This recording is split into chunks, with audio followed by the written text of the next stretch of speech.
Évidemment, en cas de procès,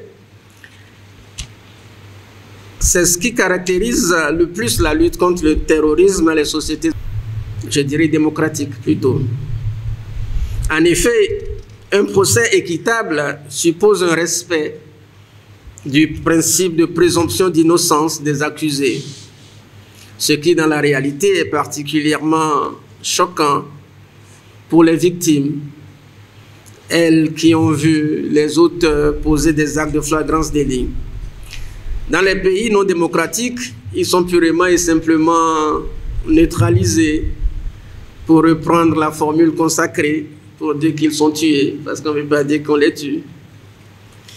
Le droit à un ou des avocats qui permet de bénéficier des avantages liés aux procédures et surtout avec la possibilité de s'en sortir sans condamnation ou une condamnation moindre avec le bénéfice du doute apparaît dans certaines sociétés comme simplement inacceptable.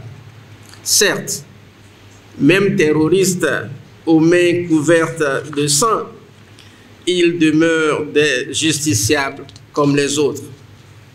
Certes, par leurs actes, ils entraînent la disparition extrajudiciaire de nombreuses victimes innocentes, tout ce qu'il y a de contraire aux valeurs des sociétés démocratiques. Et pourtant, le procès en France des attentats du 13 novembre 2015, qui ont entraîné la mort de 131 personnes, a été de ce point de vue très pédagogique. Il fut ouvert le 8 septembre 2021 et s'est déroulé jusqu'à la fin mai 2022. Les audiences furent publiques, retransmises dans les médias. Cela a nécessité des investissements importants que beaucoup ont trouvé d'ailleurs inutilement exorbitants. Et pourtant, il fallait le faire. La dimension et la vertu pédagogique de ce procès ont contribué incontestablement à l'éducation de masse vis-à-vis de ce problème. Mais c'est aussi parce que je n'ai pas voulu délibérément, comme vous vous en êtes rendu compte, parler du Bénin, où il y aurait beaucoup à dire. Si j'ai fait cette option, c'est parce que je sais que nous passerons tout le temps à le faire dans les panels.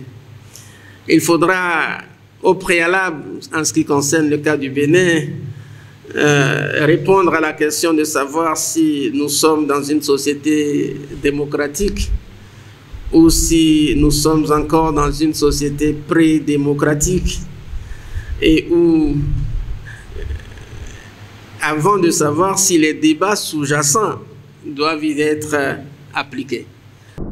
Pour refléter au mieux notre engagement envers les communautés au Bénin, en Afrique et dans le monde, votre plateforme média Reporter Bénin Monde embrasse une plus large vision et devient Reporter Média Monde. Nous sommes le trait d'union entre les communautés et les gouvernants.